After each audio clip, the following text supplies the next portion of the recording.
के गर्नु गइरहेको छौँ, ह्रास पढ्नु, ह्रास रेनिन, एन्जियोटेन्सिन,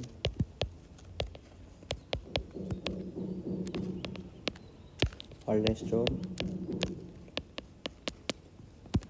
सिस्टम। यो बीपी रेगुलेट गर्नलाई हाम्रो blood pressure and water volume regulate गर्नलाई किडनीमा हाम्रो सिस्टमिक इन्भल्भमेन्ट हुन्छ बडीको, त्यसको बारेमा के हुन्छ कि यसमा ह्रासमा लिभरले के गरेको हुन्छ, लिभरले हाम्रो प्रोटिन एन्जियोटेन्सिनोजेन रिलिज गर्छ। यो चाहिँ इनेक्टिभ फर्म हो, इनेक्टिभ फर्म। यसलाई एक्टिभेट गरिन्छ, यो 2 स्टेपमा एक्टिभेट हुन्छ। के हुन्छ कि हाम्रो लिभरले सेक्रेट गर्यो, लिभरले एन्जियोटेन्सिन सेक्रेट गर्यो, देन के हुन्छ हाम्रो किडनीमा जक्स्टाग्राम हुन्छ। दिस इज आवर किडनीमा जक्स्टाग्राम हुन्छ। जक्स्टाग्राम के गर्छ कि हाम्रो रेनिन सेक्रेट गर्छ, रेनिन सेक्रेट गर्छ। अब यो रेनिनले के गर्छ कि हाम्रो यो एन्जियोटेन्सिनलाई कन्भर्ट गरिदिन्छ केमा, एन्जियोटेन्सिन 1 मा, एन्जियोटेन्सिन 1 मा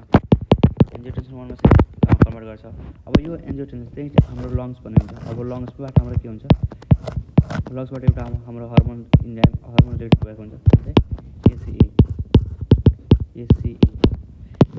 योले के गर्छ, एसिई लङ्सबाट लङ्समा के हुन्छ, एसिईले के गर्छ, एन्जियोटेन्सिनोजेन कन्भर्टिङ इन्जाइम हो। यो के हो, एन्जियोटेन्सिनोजेन कन्भर्टिङ इन्जाइम। यो इन्जाइमले के गर्छ कि एन्जियोटेन्सिनोजेन 1 लाई के गर्छ कि एन्जियोटेन्सिनोजेन 2 मा कन्भर्ट गरिदिन्छ, टेन्सिन 2 मा कन्भर्ट गरिदिन्छ। This is the active form. अब यसले के गर्छ कि यो एन्जियोटेन्सिन छ नि, एन्जियोटेन्सिन 2, यो अब डिफ्रेन्ट अर्गनमा गएर डिफ्रेन्ट फङ्सन देखाउँछ। के गर्छ यो एन्जियोटेन्सिन 2 ले कि फर्स्ट हाम्रो कहाँ जान्छ, सुपररेनल ग्ल्यान्ड हुन्छ हाम्रो। के हुन्छ, यो हाम्रो किडनी भयो, किडनीको माथि हाम्रो कुन हुन्छ, सुपररेनल ग्ल्यान्ड। यसलाई के भन्छ, सुपररेनल ग्ल्यान्ड। यसलाई एड्रिनल ग्ल्यान्ड भन्छ, सुपरारेनल ग्ल्यान्ड, सुपररेनल ग्ल्यान्ड।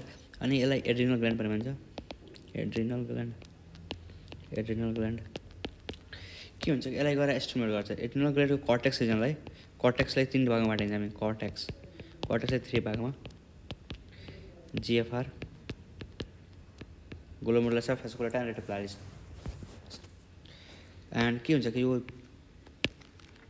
ग्लोमेरुलसमा गएर हामीले कर्टेक्स रिजनलाई गएर एस्टिमुलेट गर्छ। कर्टेक्सलाई एस्टिमुलेट गरेपछि के हुन्छ कि हाम्रो अल्डोस्टेरोन के हुन्छ, अहिले एड्रिनल ग्ल्यान्डको कर्टेक्स रिजनले हाम्रो के सेक्रेट गर्छ, अल्डोस्टेरोन सेक्रेट गर्छ।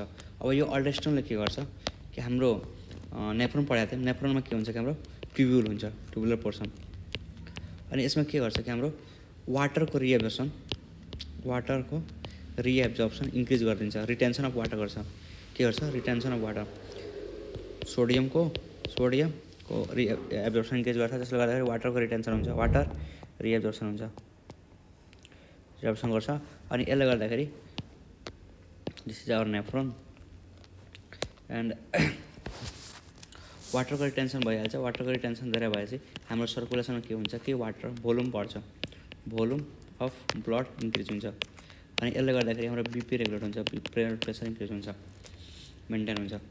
के हुन्छ कि ट्युबुलर के गर्यो, सोडियम एन्ड क्लोराइडको रिएक्सन इन्क्रिज गर्यो। अनि पोटासियमको एक्सक्रेसन हुन्छ।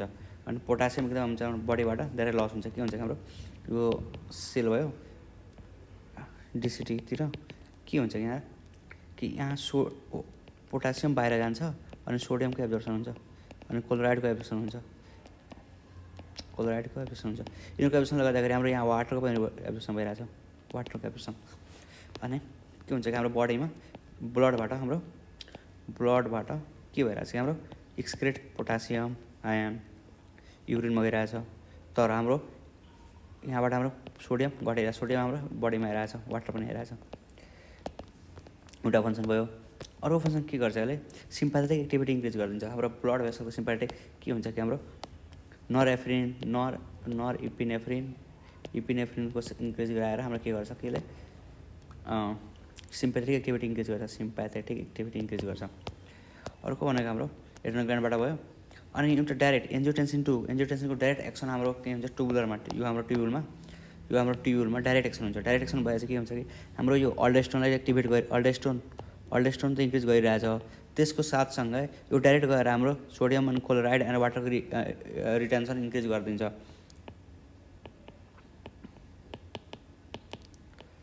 त्यसपछि हाम्रो अर्को फङ्सन के भयो यसको, यसले के गर्छ एन्जियोटेन्सिन टुलले यो हाम्रो ब्लड भेसल भयो, this is our articles, this is our blood vessels. Okay, यो एन्जियोटेन्सिन टुलले के गर्छ कि यिनीहरूलाई कन्स्ट्रिक्सन गर्ने काम गर्छ। कन्स्ट्रिक्सन अब के भइरहेको थियो हाम्रो ब्लड प्रेसर बुझ्नलाई, यहाँ हाम्रो ब्लड फ्लो भइरहेछ। अब यो हाम्रो पहिला ठुलो ड्रम जस्तो छ, अब यो हाम्रो सानो डायमिटरको भयो, ठिक छ। अब यसमा हाम्रो 5 लिटर ब्लड थियो भने यसमा भनेको हाम्रो यति एरियामा 5 लिटर आँटिरहेको थियो भने त्यतिकै एरियामा हाम्रो के हुन्छ कि यहाँ लेस 2 लिटर 3 लिटरले काम पुगिरहेछ। त्यही भएर यो हाम्रो के हुन्छ यसको डायमिटर घट्छ अनि जसले गर्दाखेरि हाम्रो भासो कन्स्ट्रिक्सन के भन्छ भ्यासो कन्स्ट्रिक्सन भइरहेछ, आर्टिकुलर कन्स्ट्रिक्सन भइरहेछ।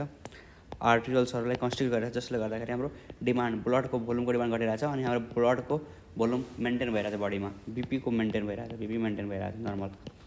यहाँ हाम्रो भ्यासो कन्स्ट्रिक्सन गराउने काम पनि गर्छ, भ्यासो कन्स्ट्रिक्सन। अर्को भनेको यो आर्टिकुलर भ्यासो कन्स्ट्रिक्सन गर्छ जसले गर्दाखेरि हाम्रो बिपी इन्क्रिज हुने हो, बिपी इन्क्रिज। देन हाम्रो एन्जियोटेन्सिन टुलले के गर्छ हाम्रो पिट्युटरी ग्ल्यान्ड हुन्छ, ठिक छ। यो हाम्रो पिट्युटरी ग्ल्यान्ड भयो। पिट्युटरी ग्ल्यान्डको हाम्रो एन्टेरियर पिट्युटरी हुन्छ, पोस्टेरियर पिट्युटरी हुन्छ एन्ड इन्टरमिडिएट एनाटोमिकली हुन्छ, but interior pituitary and posterior pituitary हाम्रो के हुन्छ, पोस्टेरियर पिट्युटरीबाट अक्सिटोक्सिन एन्ड भ्यासोप्रेसिन सिक्रेट हुने हो, रिलिज हुने हो, यहाँबाट रिलिज हुने हो, सिक्रेट बट नट सिन्थेसिस। यो बुझ्नुपर्छ। सिन्थेसिस भनेको कहाँ हुन्छ हाम्रो यो हाइपोथालमस हुन्छ। यसमा हाम्रो के हुन्छ कि न्युक्लियस भयो, यो हाम्रो एक्जोन भयो, एक्जोनको पार्ट एक्जोन भयो, एक्जोन्स। अनि के हुन्छ कि हाम्रो हाइपोथालमसमा यसमा पारा अनि प्री एन्ड पारा भेन्ट्रिकुलर न्युक्लियाई हुन्छ, भेन्ट्रिकुलर न्युक्लियाई। जसमा हाम्रो के हुन्छ हाइपोथालमसमा यसको सिन्थेसिस हुने हो, सिन्थेसिस। यो हामी हर्मोन पढ्दाखेरि हामी पढ्छौँ डिटेलमा। सिन्थेसिस हुन्छ के को भ्यासोप्रेसिनको, अनि के गर्छ एन्जियोटेन्सिन टुलले गएर के गर्छ कि हाम्रो पिट्युटरीलाई स्टिमुलेट गर्छ, पोस्टेरियर पिट्युटरीलाई स्टिमुलेट गर्छ अनि के गर्छ कि हाम्रो भ्यासोप्रेसिनलाई एडिएचलाई एन्टी डायरेटिक हर्मोनलाई सिक्रेट गराउने काम गर्छ। सिक्रेसन यहाँबाट हुन्छ पोस्टेरियर लोबबाट। अनि के गर्छ यो हाम्रो एडिएचले के गर्छ कि हाम्रो कलेक्टिङ यो हाम्रो this nephron and going and farming, यो हाम्रो नेफ्रोनको पोर्सन भयो। नेफ्रोन आएर हाम्रो एउटा कलेक्टिङ डक्ट बनाउँछ, कलेक्टिङ डक्ट।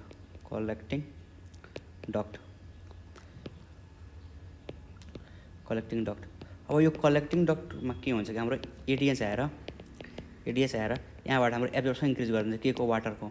अनि हाम्रो बडीमा के हुन्छ कि पानीको वाटरको भोल्युम बढिहाल्छ जसले गर्दाखेरि हाम्रो बिपी पनि रेगुलर भइहाल्छ, ब्लड भोल्युम इन्क्रिज हुन्छ। ब्लड भोल्युम बढेपछि हाम्रो बिपी रेगुलेट हुने हो, बिपी कन्ट्रोलमा आउने हो। दिस इज द लाइक एडिएचको फङ्सन भयो। अनि this is regarding renin angiotensin ultrasound system. यसले गर्दाखेरि हाम्रो बिपी रेगुलेट भइरहेछ, ब्लड भोल्युम रेगुलेट भइरहेछ। ब्लड भोल्युमले गर्दाखेरि हाम्रो बिपी रेगुलेट हुने हो, बिपी कन्ट्रोलमा आउने हो। भासो कन्स्ट्रिक्सन भएर पनि बिपी कन्ट्रोल भइरहेछ। हाम्रो डिमान्ड के हुन्छ कि यो सबै फङ्सनले गर्दाखेरि के हुन्छ हाम्रो वाटर एन्ड साल्ट छ नि त्यो हाम्रो ब्लडमा इन्क्रिज हुन्छ। अनि जसले गर्दाखेरि सर्कुलेसन जुन छ नि हाम्रो सर्कुलेसनमा जति ब्लड चाहिन्छ त्यति मेन्टेन भएर बसेको हुन्छ। अनि यो चाहिँ हाम्रो जक्स्टाग्लुमेरुलर एपरेटसले गर्दाखेरि सबै मेन्टेन हुने हो। अब के हुन्छ कि हाम्रो ब्लडमा इन्क्रिज भयो, नर्मलभन्दा बढी भयो, ठिक ठिक छ। अनि के हुन्छ कि हाम्रो यो सबै मेसेज कहाँ जान्छ, जस्टाग्राम र एपेटाइटिसनिर जान्छ। अनि जस्टाग्राम र एपेटाइटिसनिर आएर हाम्रो के हुन्छ कि यो किडनीलाई गएर किडनीमा गएर इन्हिबिट गर्छ, इन्हिबिटरी एक्सन देखाउँछ कि अब रेनिनलाई सेक्रेट गर्नु पर्दैन। यदि रेनिन सेक्रेट भएन भने हाम्रो के हुन्छ कि एन्जियोटेन्सिन 1 हुन्छ नि, एन्जियोटेन्सिन 1 कन्भर्ट हुन पाउँदैन अनि फेरि हाम्रो यो सबै फङ्सन हुँदैन। This is regarding like how renin angiotensin aldosterone system work, and this is regarding also for the CE. And if you are learning from the MBBS first year, MBBS first or second year, so that much is enough for the summary point of the view. And this is like overview of the renin RAS system, and not much more than we have needed. So I am ending this video. I hope you have your concept is clear.